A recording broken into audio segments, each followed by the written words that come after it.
Frans.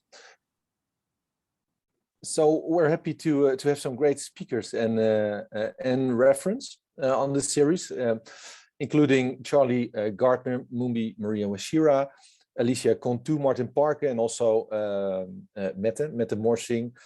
And we hope together that this series will account for a nice diversity of RME perspectives. Today we welcome Emma Stentröm, and I'll try to pronounce it, Tinny. You should I should make sure that I do this correctly. Tinny and Rappe as our speakers on the topic of reimagining leadership, the role of art in designing management education. To introduce Emma and Tinny, Emma is associate professor within the Department of Management and Organization at Stockholm School of Economics, director of the Center for Arts, Business and Culture. And from her bio, we read that she has always worked, in fact, with bridging different spheres, in particular arts and business. So that too makes her an excellent speaker for this opening session of the series. And besides her academic career, Emma has worked in media, and she has hosted a TV show for Swedish television, and has been a columnist for around 20 years for a Swedish newspaper. Tinny also works at the Stockholm School of Economics as the executive director of the school's art initiative. She has a background as a communication manager and as a journalist, working for various Swedish media. And she holds a Bachelor of Arts from the University of Uppsala and has authored 5 books. And today's referent is Divya. Divya Singhal, professor at Goa Institute of Management and chairperson of the Center for Social Sensitivity and Action. And I should add, of course, a valued contributor to the Prime blog, for which I will put a link in the chat for all of you, also as an invitation to contribute to this blog. So Emma, Tinny, and Divya, welcome to you. As for the flow of this session, we propose that Emma and Tinny will start with their presentation, and when they have finished, we will give Divya the floor for a brief reflection in her capacity as a referent. And after she has finished, we will give the floor to anyone who has a question to ask or a story to share. So I'd say without further ado, Emma and Tinny, please go ahead. Thank you very much. And thank you for coming and listening and hopefully discussing a bit. This is an interesting subject. There are lots of questions to discuss, and I hope we can raise some. And I really invite you to just write them down in the chat throughout the presentation, and then we can talk about them afterward. I've been working, as Lars said, since early 90s in this area, with bridging arts and business and bridging differences in general. But I'm still very unsure about the right way to do it or the best way to do it. So I love discussing it. So I will try to do that. I'll just start a little bit with kind of the context where it also comes into sustainability. And then I will let Tinny present the art initiative at Stockholm School of Economics. And after that, I'll come back a little bit more to how that is integrated into education and research, and of course they all go together. But I come from the research center, so I'm a teacher and researcher at the school, associate professor, and I teach mainly sustainability. I'll talk a little bit about what I do later, and I often use, and that's a bit of a bad word when we talk about arts, but I use it anyhow now. I use the arts in order to bring in other dimensions and also other forms of knowledge. And we'll come back to that, but in sustainability especially, and in leadership a bit, or leadership for sustainability. But of course, I also do research. I conduct research about sometimes what really happens when we do that, when we bring in arts, and I will give you a few examples of that. So it really goes together, the arts in themselves, the education, the teaching, and then, of course, the research. But I think it's much better that Tinny is here to present the art initiative. And the art initiative is a big initiative at the business school. And maybe I should say a word about the business school. It's a private business school. It's both business and economics. It's highly ranked, top in the Nordic countries, 7th in the world. One of the programs I teach is 7th in the world, really. So it's a highly ranked private business school, very small. It's a small setting, only 2,000 students, all levels, from bachelor, masters, PhDs, up to executives, or down to executives, or whatever you want, in which order you want to talk about it. But all throughout, active, of course, always based on research, and very, very close connections to especially business life in Sweden. A bit of a difficult kind of business model, because it's free if you come from European countries, from Sweden or any European country, to go to the business school. So we don't take tuition. Still, we only have about 20% from the government and state. So we always looking for money too. It's a bit of a special model, sometimes criticized for being too close to business, which is also interesting to bring in the arts and these kind of critical discussions that can be created through the arts. But I'll come back to that. I'm going to let Tini introduce our art initiative first, and then I come back a bit to the teaching and research. Please, Tini.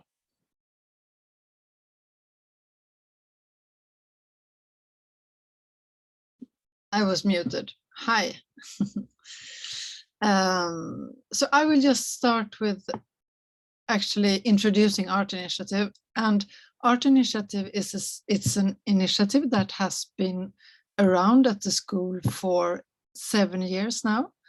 That's more or less the same period as we have had our sustainability track, which is mandatory for all bachelor students. It's called Global Challenges. And also our Sustainability Research Center, Melissen. So they all came more or less at the same time. And this is how the school looks. It's in the center of Stockholm. And on this picture, we see the artist Jakob Dahlgren in the middle and his 2 art flags that was outside the school this fall. I will tell you more about that project. Also new at the school since I think 3 years is our new educational mission, which is called FREE. And the idea behind that is that we are supposed to educate students so they exit the school and take fact-based decisions. That's the F. The R stands for reflective, the first E for empathetic, and the last E for entrepreneurial. And the Art Initiative, which also includes a big project on contemporary fiction, reading contemporary fiction, is here at the school to support this educational mission. And this is me trying to describe what Art Initiative is. So what we have is an art collection that is growing. We have a video program, always screening video art on a quite big screen in the atrium of the school. And we also have this new project of creating art classrooms. So we have 2 art classrooms now, and we have 2 more coming up this summer. I will show you pictures of them. And then as the last thing here, we have the literary agenda, which is the reading project. I will also tell you more about that. We do exhibitions, we do art talks. We have 2 art talks a month. We invite artists or people working with art in different ways to the school. It's lunch art talks, open for everyone at the school. Everything is open for students, for faculty, for staff, and also for external guests, actually. So at a typical art talk, we might have 70% students, and then we have some faculty, and then we have some external guests from the art world or from the Stockholm business community. And we do art tours and other events, like going to museums or galleries in the town. And then we have the Center for Arts, Business and Culture that Emma is heading. Art Initiative also has one elective course running in the springtime. We have had the course now for the 3rd year. And then we do publications. And I'm the director of this initiative. I have a colleague called Pierre G. de Montou. He is the scientific director, working to integrate the initiative more amongst the researchers and the teachers at the school. And then we have the art division, which is a part of the student union. It's about 20 students that I think I talk to them every day of the week, even Saturdays and Sundays. They're really engaged and they help me a lot. And now some examples of what we do. So this is the big screen that we have in the atrium, always screening video art. And here on the picture screening, Emmanuel van der Awera's video Home, which is a collage of 150 YouTube videos of American soldiers coming back home and being met by their dogs. So that's a fantastic video about war, one can say, and home. Here are some examples from our permanent collection. I won't describe them all, but the art is really, really visible at the school in almost all rooms now, and in the corridors, in the stairways. We also do exhibitions outside. And my job is more or less to get the students and the faculty to connect to the artworks, to talk to them, to create seminars around them, to try to get people to use artworks as examples when they write stuff. And here is a good example of how we work. This was the fall of 2020, and we had this Stockholm-based artist called August Eriksson. He put his traffic sign, which he had put on different places in Stockholm as street art, more or less, on our big oak door. And the sign says, "Pay attention," var uppmärksam in Swedish, but not what to pay attention to. So that was the discussion going on around the sign. And we did 3 seminars around this. August, the artist, he wants us to pay attention to attention itself, and what we pay attention to, and what we decide to pay attention to. And we also had one seminar with a researcher doing research on the attention economy. Here's another artwork that we exhibit right now at the school, and it's an artwork called The Making and Breaking of an Icon. And it's an artwork, it's an exam project for Nada Ali. She was a student at the Royal Academy of Art here in Stockholm. She took her bachelor in Damascus, and she had to flee the country because of the war, and she came to Stockholm. And as her exam project, she made this 2.5 meters high sculpture made in clay, and then she pushed it so it break. And then she put it together again. You can see that on the little video under the picture of the whole sculpture. And it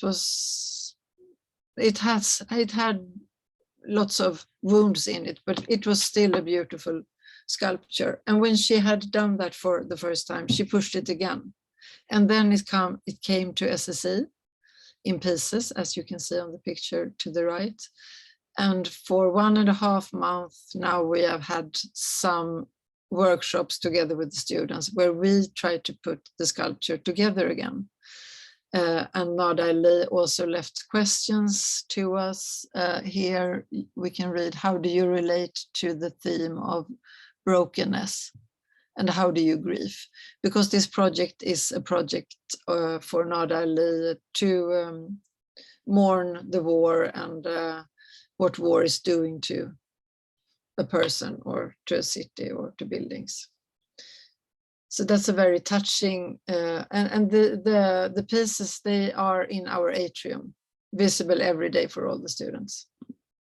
And this is one of the art classroom. This is Jakob Dahlgren, the artist.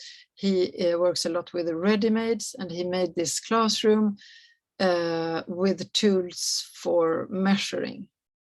So it's, today we use it for any type of lecture or art talk or anything. But if you want to connect your lecture to maybe to the theme of us being so eager on measuring everything, the room is there for you to do that, but it's also a very nice room just to be in. This is the art classroom number 2. It has compartments where the students can sit on both sides of the room, and the students are allowed to sit there during lectures, and between the compartments there are cabinets for art. So in this room there are 8 artworks present. And this is the boardroom of the school, and Emma will talk more about that. And the boardroom project is an art project commenting upon the masculinity of this room. This room has always looked the same since the house was built in 1925, and also the furnitures were drawn and designed by the same architects that made the house. And on the walls we had portraits of men covering the walls. So in 2017 we started this project of trying to change something in the room with the help of art. And as you can see, we added the big photo on the wall taken under the table. It's a photo called Somewhere Else by a Swedish artist called Maria Friberg. And then we also added the augmented reality work, Konsekvensanalys, which you can see on the small picture to the right. So if you point your phone or iPad and you have downloaded an application, things are happening with this men.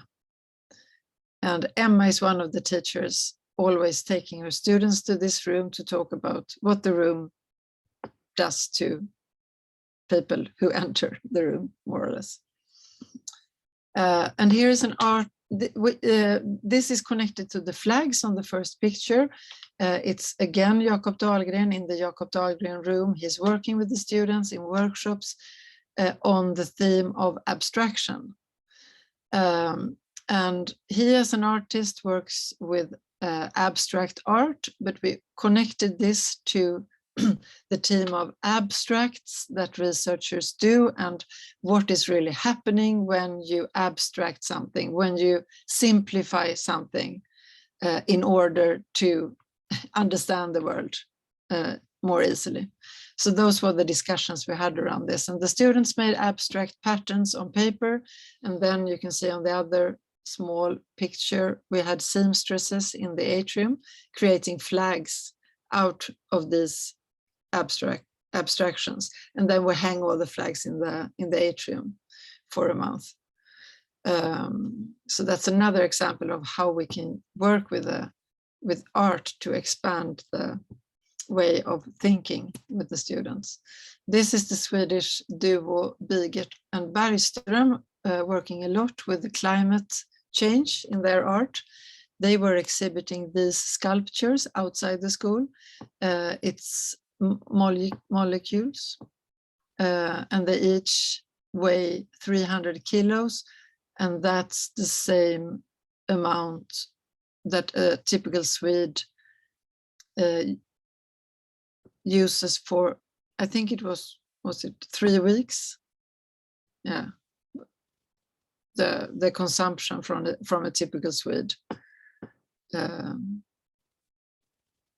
So that's another example of, and here's the another example of, this is a a street artist in Stockholm who we asked to comment something, to write something to us. He normally works with, he always works with text-based art. So he wrote this Level Up to a Poetic Economy outside the school.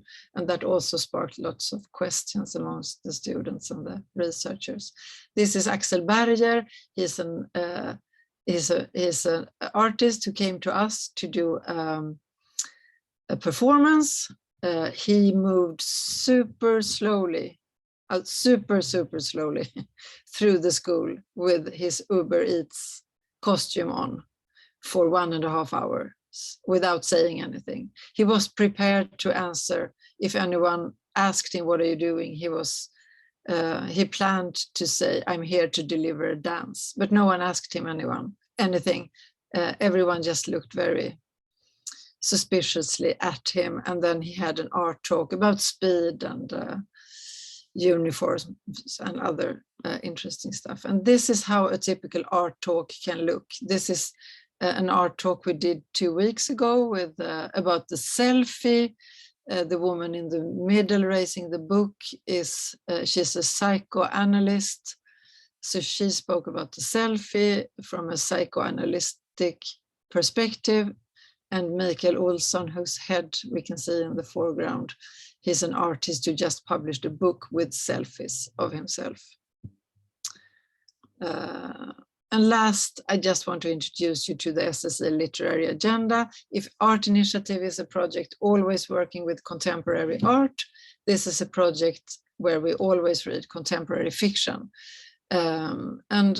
The books are chosen by a group, an advisory board, and they are asked to choose books for us that will widen the view of the world for our students. And we divide the students into groups of 10, and we give them a circle leader from the faculty, staff, or PhD students.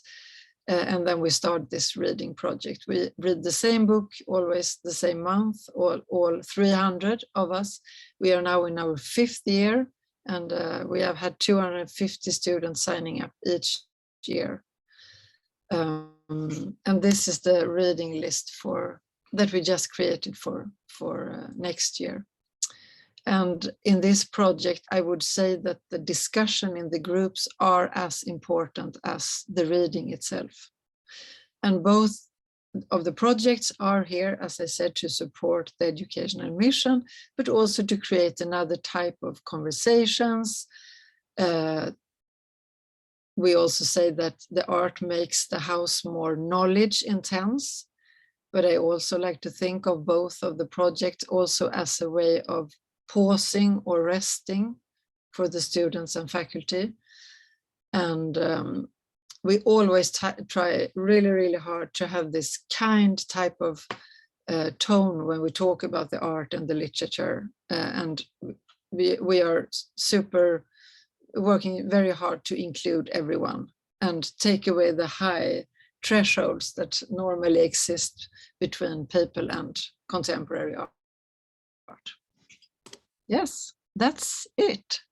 And if you want to check it out, there is a homepage, of course, hhs.se Art Initiative, and an Instagram account and my email address. So now I maybe someone has questions.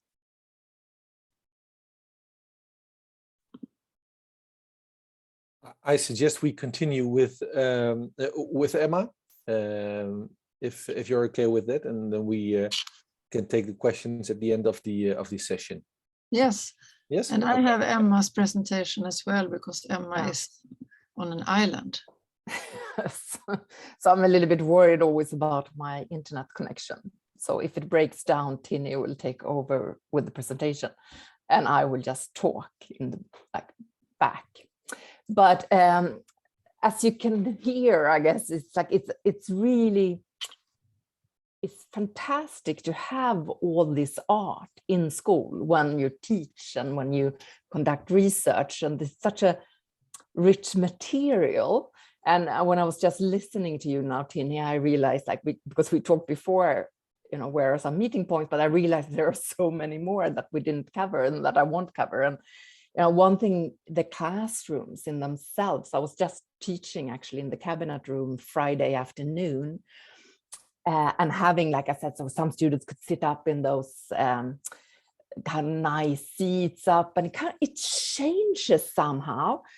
And we use it, like you can really use the classroom. It kind of sparks a bit of a different conversation, which is also important, I think, as teachers. So really using the classrooms are very important. Another thing is that now I'm one of the teachers, but one thing that I really have seen is that it's been spreading and spreading and spreading to different teachers in different subjects. And it's really funny to hear, like I hear some conversations, I overhear some conversations, how it kind of sparks also their way of teaching. So it's a pedagogical thing that comes with it, with the art in the school as well. And just like some of the examples that you've shown already, and I will come back to 2 of them, but I was also thinking, like, I can, for example, use it when I start a new course. I did that this fall. I have a new class, they were first-year students, and I asked them to walk around in school and pick one piece of art that kind of talks to them somehow, or in any way, and then use that for their introductions. So we use the art in that sense, and they, and then they become a bit interested. So then we have actually been going outside on their requests. We've been going outside to other institutions. We went to the parliament, for example, recently, and they wrote essays about art and influence. So, but it starts with going into our own collection, and then we'll do other things. So it's kind of that spark that I think is important as a teacher. Also connecting it, of course, to research. So, for example, Tinny showed the screening of the soldiers coming back, being greeted by their dogs. At that point, I was teaching a class on compassion, which I've been doing research about. And that was also like, okay, so we'll do that. I'll ask the students to go down and stand in front of the screen for a while before they come back up to the classroom, and discussing, what compassion and how do we, create organizations that bring out that, or societies. But it kind of, once again, it triggers something that they bring with them to the classroom, and that complements the theory that they've been reading, I think. So the soldier example is a good one. Another one, of course, the attention, where you saw that little sign, pay attention, very well, because we also teach the attention economy. So then again, we'll refer back to that example, and they have that artifact, the visual, the piece, and that in itself helps the discussion, I think. So that was another example. And also the piece where we saw the where people were, the Bigot and Bergström piece, where there were those, I can't remember the name, was the Carbon heavy, emission. yeah, the carbon emission, but also what Kula, Yeah. where they actually it's called lock in. So they were actually, I was locked in, I think you were also locked in, and other teachers, we were locked in that piece of art during breaks, so where we had to stand on the stairs and talk to not only both the students coming in and out, also anybody passing the school. And that was also, like, once again, like sparking the discussions, why do we teach sustainability, how do we approach that from a business school, etc. So it's kind of, once again, and you're actually locked in physically there as a teacher. So that's, again, something happens there when it takes place. But let me show you a few other examples from both research and teaching, and coming back to some of those that Tinny, I think I can show them. Oh, you can do it. Oh, that's perfect. If you want to do it, that's even easier. So this is the boardroom again. Tinny talked about that, and I thought I'd mention more specifically how I bring that into teaching. I do that when we have in several of my courses, both master level and bachelor level, we talk about norm criticism. and privileges. And one thing we do is that we do, some of you might be familiar with that, it's called a privilege walk. We call it a step forward, which is also a very embodied way of learning. So all the students will play a little role. I'm not going to go through this in detail, but they would play a role. So somebody might actually play somebody from the business school, but somebody else might play a homeless person, or you know, somebody who, an immigrant that came recently to Sweden. It could be anything, really different kind of roles.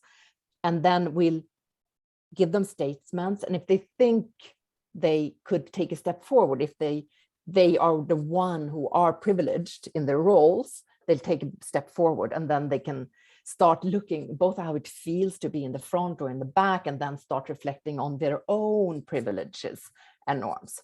Before doing that exercise that I do with the students, I tend to start here in the boardroom, and I bring in the students to the boardroom, and it's very interesting in many different ways. One is, of course, the discussion around, here we have the founding fathers, the white men on the walls. What do you do with that? Should you tear that down and erase history? Or, as we have been trying to do, instead add layers of interpretations. When you raise those phones, you could see those layers and difference of, for example, there will be a wife, or there will be somebody who painted the portrait coming in when you show your phone there. So then you start thinking more about, instead of, maybe there are other ways than erasing history. How should we approach this today? We want everybody to feel included. So if, for example, if you're not a white male, you might not feel included if this is the first thing you meet at the business school. Or you might, it creates, once again, two things. One, discussions, lots of discussions. So who is included, who is not? Are we privileged? Are we not? How should we treat history? How should we not treat history, etc.? Good discussion sparks there. But also, one thing I've noticed very much is that it tends to also, I use it a little bit in changing the power in my classes. That's one thing I've been thinking a lot about, because there are certain students that come from certain schools and certain environments that are very skilled in the analytical thinking, and they're always like speaking up in class, etc. Might not be the same students that are keen to talk about what they see here. Often it's actually different power dynamic in the class. So suddenly I can get some students who didn't talk so much when it was all these analytical. They can say, well, I see that, and then I think about that.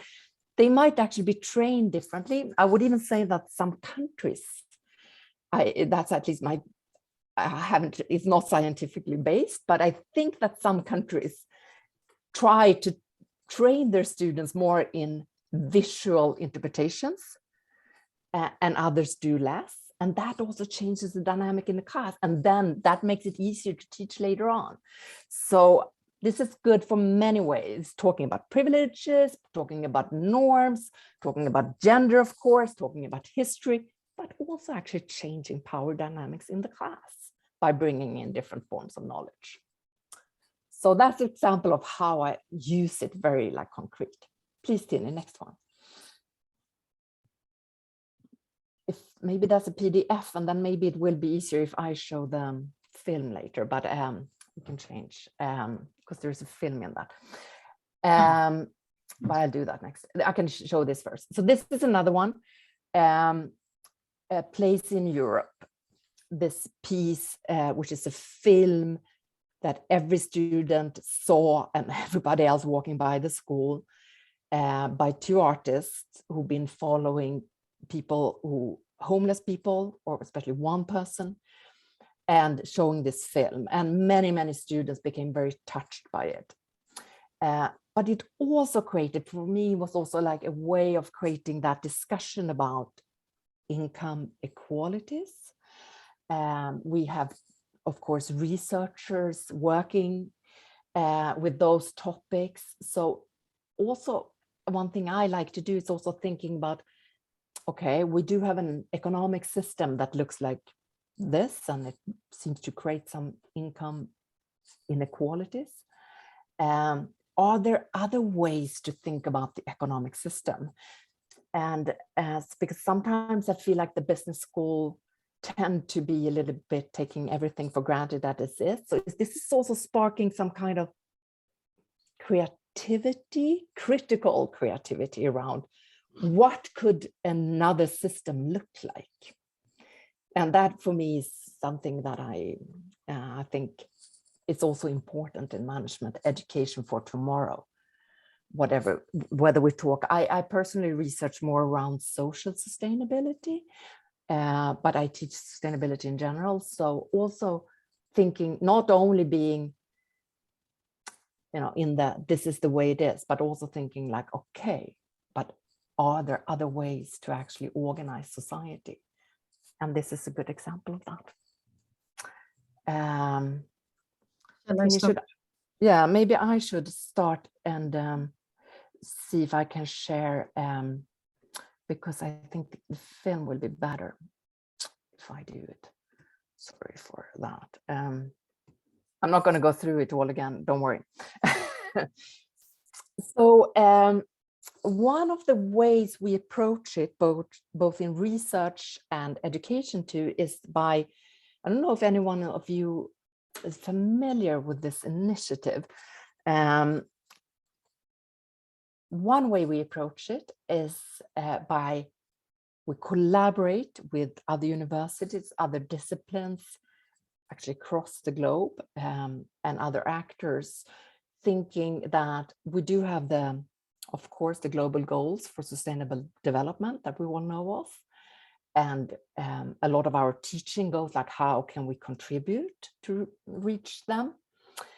But one of the things that we've been working with recently is also thinking that perhaps we need to, as human beings, develop, change our behaviors, our thoughts, our values, our actions. We talk about activism here. And together with lots of different researchers and lots of organizations in general, both governmental, but also companies, we've been researching, so what kind of transformational skills might be needed to make the world a bit more sustainable? And we call them the inner development goals. There are right now 23 of them in 5 categories. We divide them into 5 different categories. The being, where developing the relationships to ourselves, the thinking, developing the cognitive skills. For example, now one concrete example is bringing in more system thinking. We do that a lot. So seeing the bigger system. Relating, of course, I told you that I was teaching compassion, caring for others and the world, connecting to art, but also to nature, for example. So that could be in the relating part and to each other.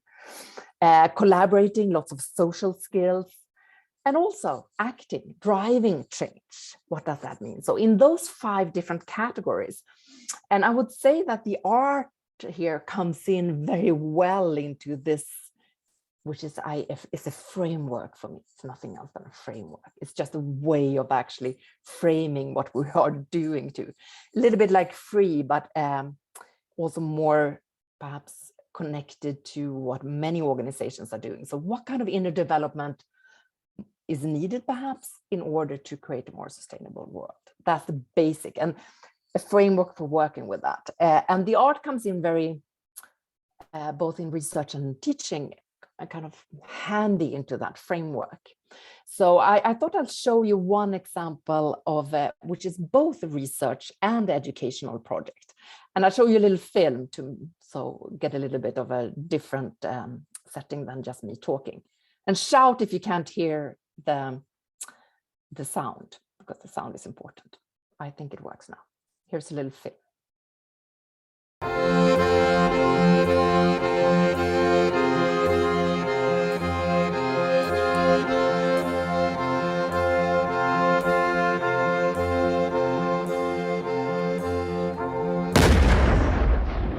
Talent exists to a certain extent of course, like everyone's got different kind of genes. Someone can learn faster than the other, but in the end, what it comes down to is who put in the most hours. I personally would say I'm far from like talented or with good genes. I learn so slowly. Like sometimes I feel so stupid, but I know if I just keep accepting the failure and learn from the failure and keep putting in the hours, I'm eventually gonna get good. And it has worked out in everything I've tried in life, so. In a normal juggling act, you have between 200 and 500 throws. This means you have up to 500 chances of making a mistake and dropping a ball. Failures to me as a juggler is, first I think about maybe dropping a ball, but it's not necessarily always a failure. It can also open up for new possibilities. For example, you can make the mistake into a new trick and to give more life to your performance. And I'm trying to keep that with me in normal life also, that a failure is not always bad. It can actually teach you something new. Bonus trick. But you should not be scared of mistakes, because fail, you will.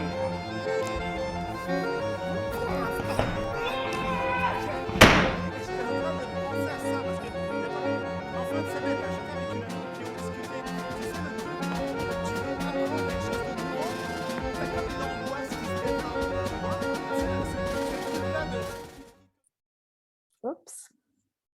If I can move it, I can't. Let me see. There. So that is one of the, my partners, the circus, the contemporary circus. And we have been doing a combination of research and education together. It's all about trust.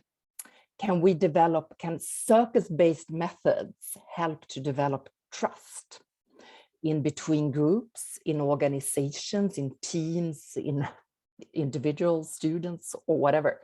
And this is like a typical, I've been working a long time with the circus, and I think that's also an example of how we work within the arts. So for a long time, I was running a course together with the circus and with the Circus University in Stockholm, where we would bring together management students, master students, and circus artists for common courses. And in the beginning, they were both very skeptical. Both groups were super skeptical. The master students at the business school could not see why they would practice circus, and the circus artists could not see why they would go to the business school. But in the end, it actually became one of those very appreciated courses. Mostly because I think they met and they actually connected, and they had very many, this is my interpretation, very existential questions. Why do you choose to do what you do? What role do the norms play? But also that they had fun in a way, useful. For the circus artists, it was very useful. Many of them saw that some of their competence was valued outside the circus, which was a big part of the project. And many of the business students both saw that they were more perhaps creative than I thought, but also that they wanted to do, one thing we saw, that they became like much more, suddenly had many more people in the class wanting to become entrepreneurs and starting their own. There was something happened there in that room. But also, it was also like fun discussions around things, for example, like failure. What does it mean to fail? What does it mean to take a risk? What does it mean to balance? Like something that both business students and circus artists do all the time.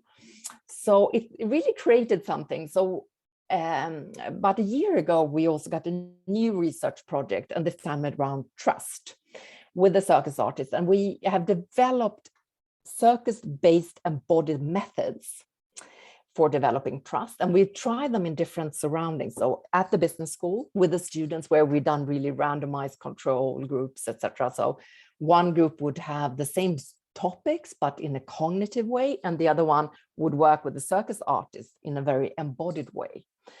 Amongst them around failure, as you saw the film, and other things, and balance and collaborations and trust in general. And then we have also done it in a big business organization, a German insurance company called Allianz. We've done it in the municipality, one of the municipalities in Sweden. We've done it with the embassies, the Swedish embassies around the world in different local contexts. And we've done it with refugees in refugee coming into trainings and competences. So we've really been doing that in different surroundings, and of course all the kind of evaluations and method measurements, etc., and seeing that, you know, maybe it's because it's different than other things, but it becomes popular, and I am very, very curious, like, so what is it? What is it creating, having that kind of circus-based methods compared to if I come in and teach trust in a more cognitive way? And it's very interesting. A lot of the research so far has been around psychological skills. Many researchers talk about how it actually, because when you have to embody trust, that actually perhaps you trust people more afterwards, after you've been in that seminar, etc., and workshop. I also think it's a very much a philosophical. I'm very influenced by the sociologist Hartmut Rosa and his whole resonance, his way of also relating to each other and the world, and seeing differences in a different way, and connecting and not being so perhaps instrumental in our way of relating to each other. And I think the circus is a good example of that. So that's an example of a project where it's both education and research. And we do that. I do that when I teach something, a course called Global Citizenship, which I do together with a collaboration with Transparency International, which is also interesting in itself, that collaborating with a social partner where we run live cases on corruption from that Swedish companies have encountered problems with in different, both in Sweden and elsewhere in the world. And we run those cases together with the companies and together with Transparency International. But then we break with some practical circus-based training on trust. Just to give you an idea of the crazy things we are doing. And sometimes I think, you know, sometimes this is the break in itself that's important, perhaps doing something different than, you know, if it's all circus-based, I don't think it would work, but changing modes of teaching is important. Finally, this is going to be my last little film too. It's actually a horrible film, especially one of the main actors here, but I think it's an interesting film, and this is also my own research interest these days, and it's really about breaking out of the business school bubble. And there are many challenges. I teach global challenges, and of course these challenges are global, but they're also very, very obvious in Sweden. And some of the challenges we have is about integration. Stockholm, where we are based, is a very segregated city, and I think that is such an important, if we talk about activism, that's something I've been thinking about for many, many years and working with, and it's a difficult topic. And I've been struggling with how do you teach it in the best way. I do it by, I have an exercise I do with all students that you won't see here called bubble hopping, but I also do it, and I've done it through the arts. And once again, I think to me that becomes, because I felt for a long time, we are located, that's Tina said, in downtown Stockholm. Once again, it's like a privileged, downtown Stockholm is a privileged area, like the financial district is close by. Many of our students also come from that background, and many of them haven't even visited those areas, especially some, we call them extremely vulnerable areas. When we can discuss if that's a good word or not, but that's what the politicians call it. I live in one myself. There's a little bit over 90% immigrants in that area. It's a very high unemployment rate. About half of people over 16 years old are really poor, to the extent that, you know, the income is so low and below the standard or the average in Sweden. High criminality, etc., etc. And I've really been struggling with, this is such a thing we need to address. We have to address it. We have to get all our smart students to think about how to address it. But you don't want to go into some kind of social tourism, and that's like the worst. So how can you do it? And one way I've been working with it is by connecting through the arts. And I want to show you, but I'm happy to discuss if this is a good way or not, because I'm not sure. But I know we have to address it. That I'm sure about in some way. And this is, I'll show you a little film from one of that. Tensta is one of those extremely vulnerable suburbs of Stockholm.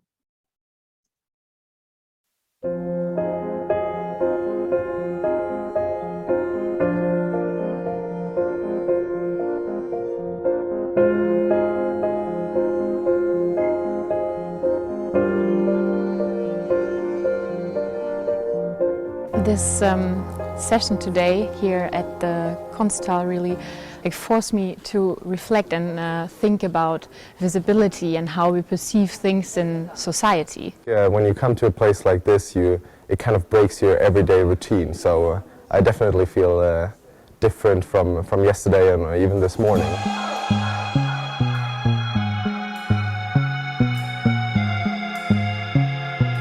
What we're trying to do here is introducing the arts as a way of increasing the knowledge intensity.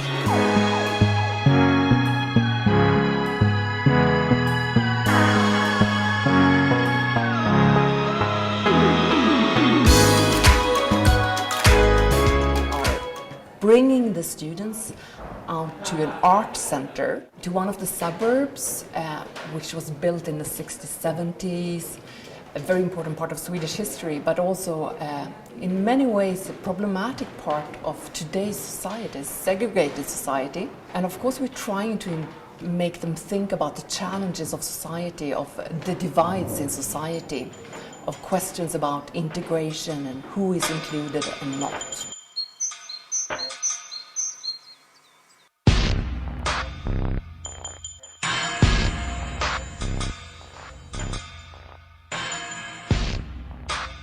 We're also using a framework that is developed at MIT, where we really want them to reflect upon these challenges, observe and sense and listen and see, connect them to themselves, and in the end, we want them to actually take action and think about how they can make the world a better place.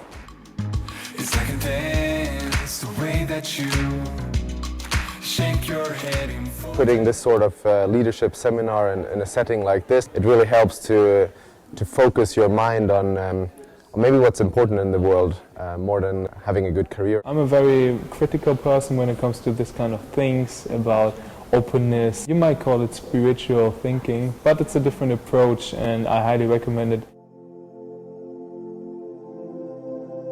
It's also triggering imagination, it's triggering questions that the student might not encounter otherwise. It also becomes very, of course, material. We're sitting under an oak during the seminar. And that's also a change of environments, which is another important thing, atmospheres. Really interesting to come out here and mix business setting with some arts and new impressions.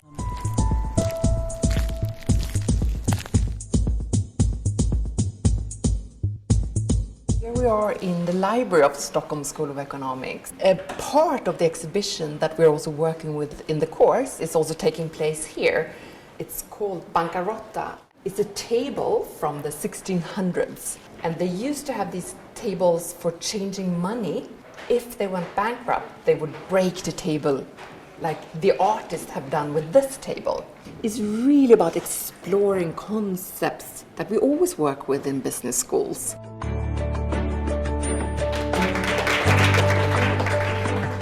A lot of people, they're high achievers. They want to succeed mostly for themselves, even though they want to have an impact. But for me, society comes first. This really made me realize that I just have to follow my heart and really be open about it and just embrace it. If you don't take the time right now to reflect on your values, then when you're overwhelmed by day-to-day activities down the road, then you may not know what those values are.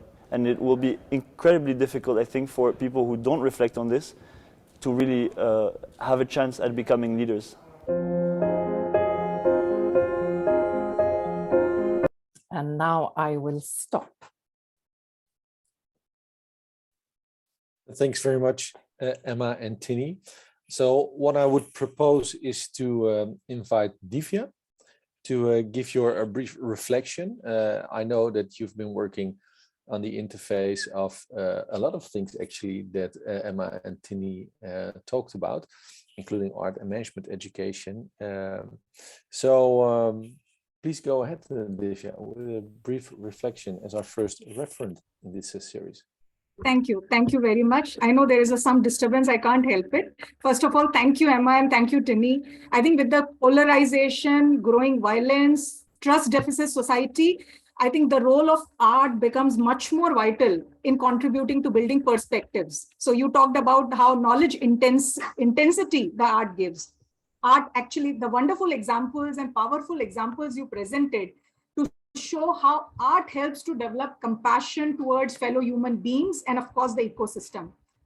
You mentioned about some of the things like art installation and exhibitions, but people around the world are drawing lessons from various forms of art, be it performing art. Like in one of your examples, you talked about how role plays, a bit of theater is being used in the boardroom. Music, drama, some people use that also, or visual art through art installations and the drawings and other things. So, while listening to you, I realized that when art and art-based methods are introduced in business schools environment, what it does, it actually helps nurture the ability of our graduates and facilitate that conversation that instills thought process and actually drive collaboration. You beautifully mentioned about your circus project, that how you use it for the trust building. The framework you presented to tackle grand challenges, I think we need radical shift, and that radical shift can only come through art, because art actually provides you beyond art provides you radical imagination. So I think you were very right in providing. I really like when Tini presented that pay attention to attention. I think world needs that. We have been taught pay attention, but pay attention to what? So I think that's also very interesting. Your exhibit, the making and breaking of icons, I find it very interesting, intriguing in understanding the impacts of war and how it feels like when the things are broken. Boardroom project, including technology also, that how augmented reality, so different perspective. And I think, I really like when it was mentioned that how in your business school, your school, art is used as a medium of widening the worldview. It is a way of expanding their thinking. So I think that is something which is very interesting. I also really like your framework, which inner development goals, which are presented in the 5 different themes. And I think, in business school, we have been too much in silos these days. And that functional silos through art, your school is trying to break those functional silos. And one of the framework which you presented is being.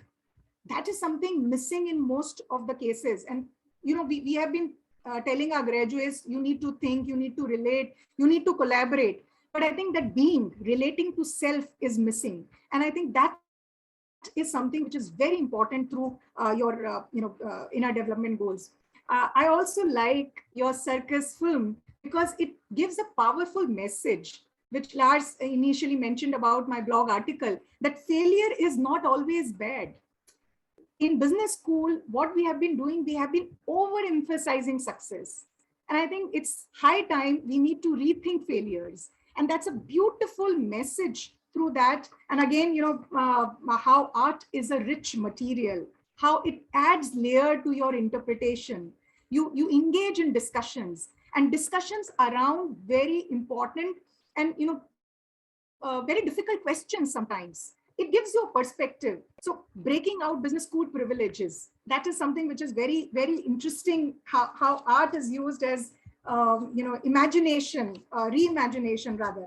So I have a lot to reflect, but seeing the time, I would also, add to this that approaching an issue through the lens of art actually provides an opportunity to our graduates to reevaluate their own assumptions and allow students to explore new avenues of solutions, and which you mentioned that, they start discussion in various kind of discussions.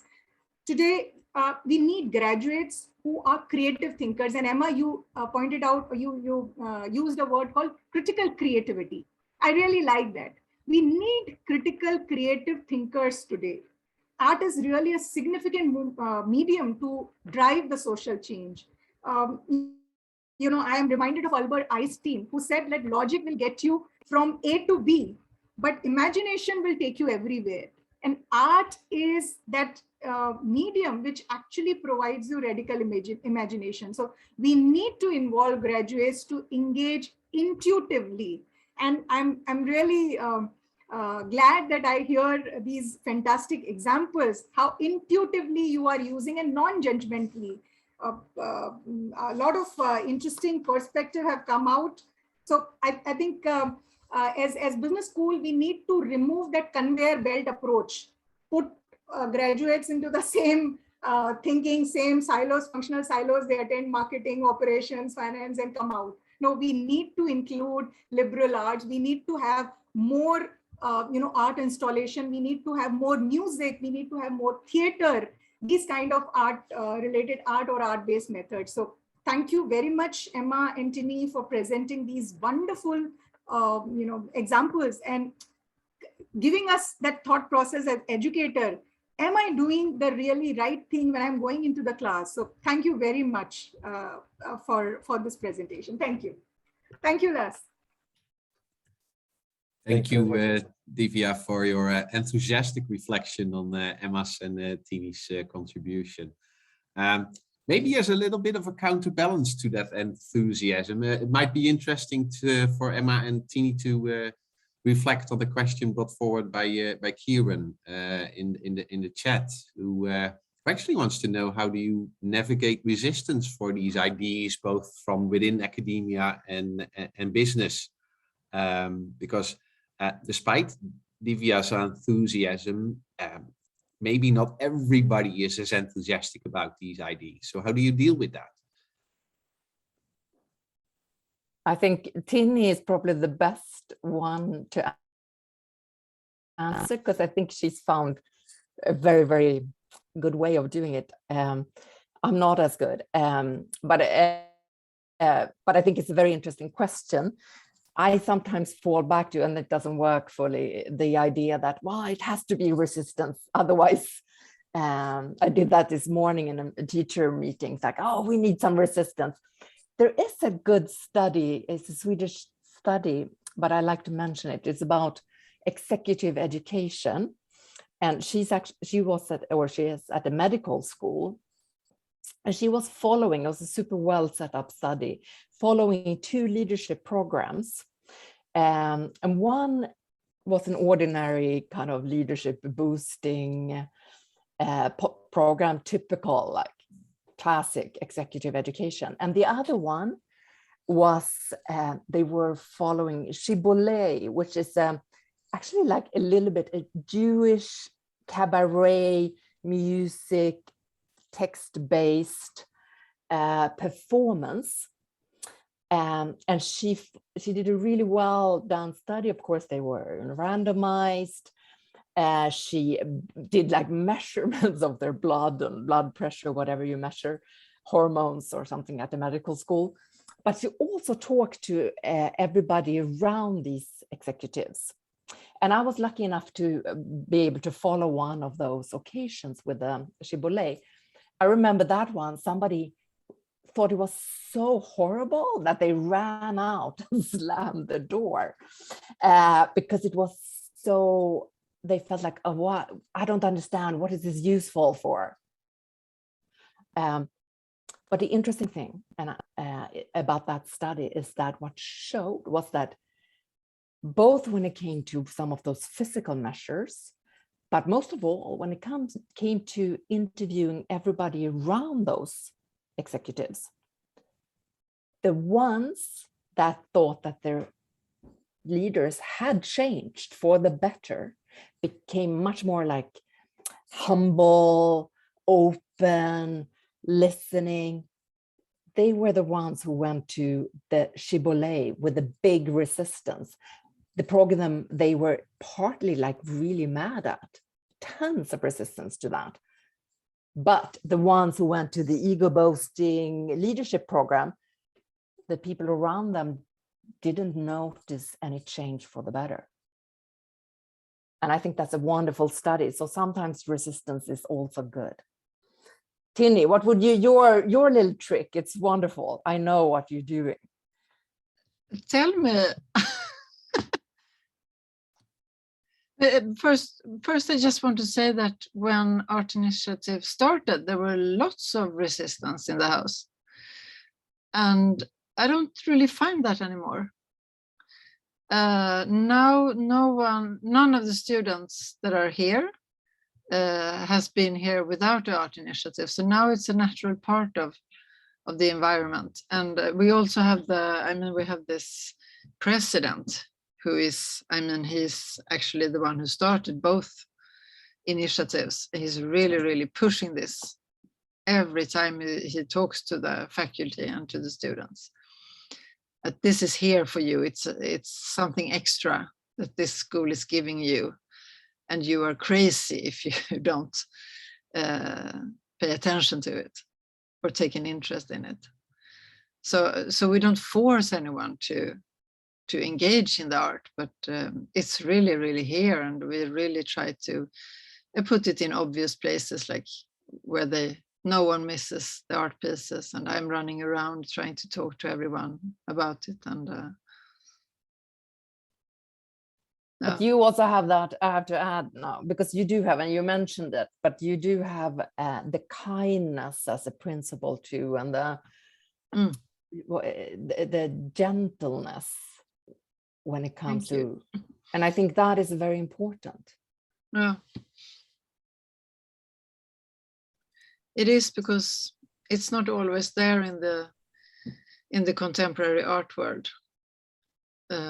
It's kind of pushing people away often, and we really, really try to do the opposite. And we also mix more complicated art with more easy to grasp art, and we really also, can see that they do different things with us. And it's like we see it like it's like another language. And there are not really right or wrong answers when you discuss, like the boardroom project, for example. So it's another type of discussion also, opening up for everyone. Like you said, Emma, that was fantastic, that it's a new group of students that might raise their voices when we talk to them in another way and in new settings. Okay. We have two additional questions, or three I can see in the meantime. So one from Pantelli, that the question here is, this makes me think a bit more on the differences between motivation and inspiration. Is there too much focus on the first, so motivation, in business school leadership curricula than the latter, which is inspiration? Is that something that you recognize? And perhaps it's not just a question to you two, but to all of the participants. Is that a question Is that something that you can relate to, right? That motivation is much more emphasized within the business school than inspiration.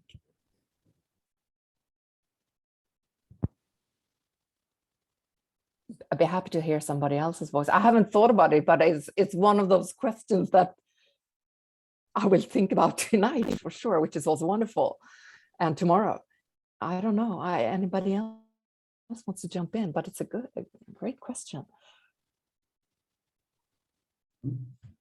I'm thinking of that. Yeah, sorry. Well, maybe another question to you, Emma and Tini, with your experience with making sure that art is all around the students and faculty at your school.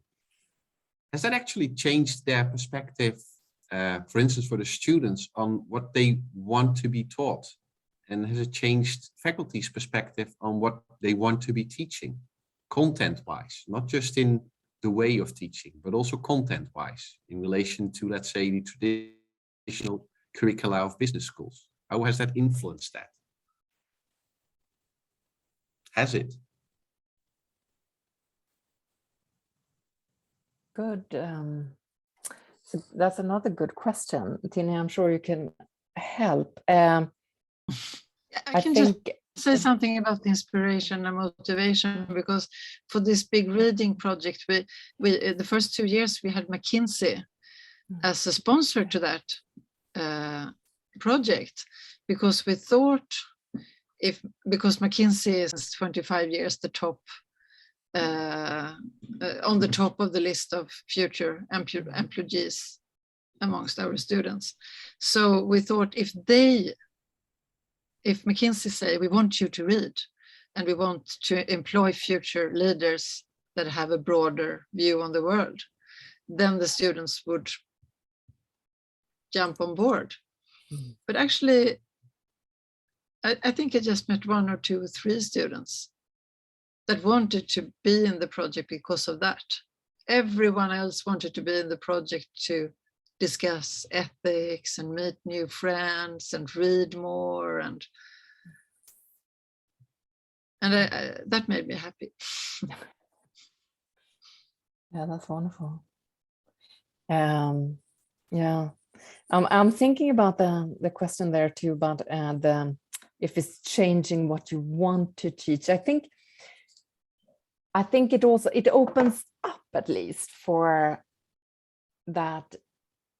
At least I think that for me, it's like it helps to open up for different subjects. And sometimes if I am to be a bit critical towards myself, sometimes that's like, if I can't reach, find a way, I can always use, because art becomes sometimes an umbrella to bring in the subjects that you think is important, but you can't really fit them into the ordinary courses. But then you can always address them through an exhibition or a talk or something. There's like a way of addressing it. And then when you and your colleagues, I'd say, see that, oh, this is actually something happens here and there are theories, then it can become more part of an ordinary course.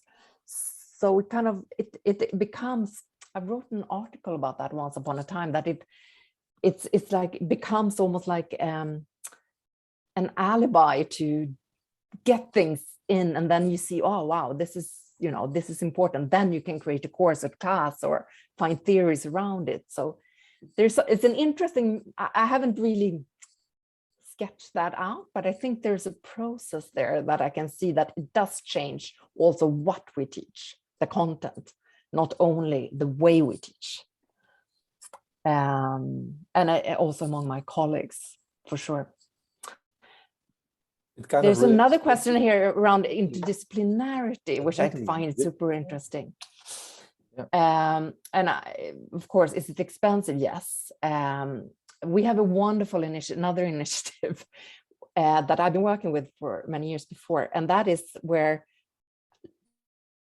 it's privately funded too, which is also interesting. It started off totally privately funded by one of the big Swedish companies, or founders of one of the big Swedish companies, who said like, hey, you know, here we are, we have all these great students, they have masters in engineering and medicine or business or arts or whatever, but they don't know how to collaborate across disciplines. And we wouldn't have our company if we weren't able to connect all those different forms of knowledge or disciplines. So, hey, we need a separate institution. So they founded something where master students at 6 universities now in Stockholm, it's the business school, it's the engineering school, it's the medical school, it's the arts and design college, it's the music, University College for Music, and Stockholm University with natural sciences and law and humanities and everything. Master students at all these 6 universities can take courses together at different universities. So our business school students can actually take a course at the arts university and count that in their own business exam, which is, that's a wonderful way, but it was needed like a separate institution for that in order to make it happen. And that's also extra funding, of course. The question is also about how expensive it is. But I think those initiatives are really good, and I think we need more of them. I also think one thing I've been obsessed with recently is that not only do we talk about interdisciplinarity when we do research or we work together on research projects, but it's so important when it comes to pedagogical development as well. So I want to have interdisciplinary labs for pedagogical development, because I know when I teach together with the circus pedagogues, I'm learning so much from, okay, this is the way you can teach. And that could actually go for more. So more of that I would like to see also. And then my question would be, Emma, do you think that art-based education, or using art in education, actually stimulates that kind of thinking? Yeah. Is art instrumental in a sense to that? You also related, or you also refer to the work of, for example, Hartmut Rosa, right, on resonating. So this is one of the, let's say, functions, or what everyone could experience through art. And it's also kind of connecting, right? It may connect people may meet, may talk about other things than they talk about usually within the business school. Do you think that art in that sense might contribute to that interdisciplinarity?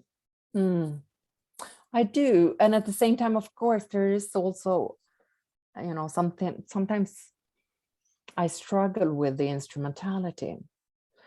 I've had many discussions too with artists and with also people, especially scholars from humanities, you know, where, you know, who, and sometimes like who is using who here, and all those discussions, and that, you know, they're not always easy, the questions. And I'm, you know, the research part of me definitely says that sometimes can also be a bit critical, like if I can allow myself to be a bit critical. But sometimes I also feel, you know, when I wake up those rainy November mornings in Sweden when it's really gray and dark, I feel like, we're really doing the right thing, or we just perhaps, you know, not only do now I get really leftist here, but not only do we give our students all the economic capital in the world where they would dominate, but now we're also like giving them everything, you know. And what about what inequalities are we creating through that? Those thoughts happen as well, I have to admit. And they are discussions, for example, when I'm working with my circus artists, yes, those discussions take place for sure. Okay, thanks. Thank you so much, Emma. Very interesting thoughts to reflect on later on. So with that, I suggest we leave it at that for today. I thank you all. And a big thank you to Emma, Tini, and Divya for your contribution today.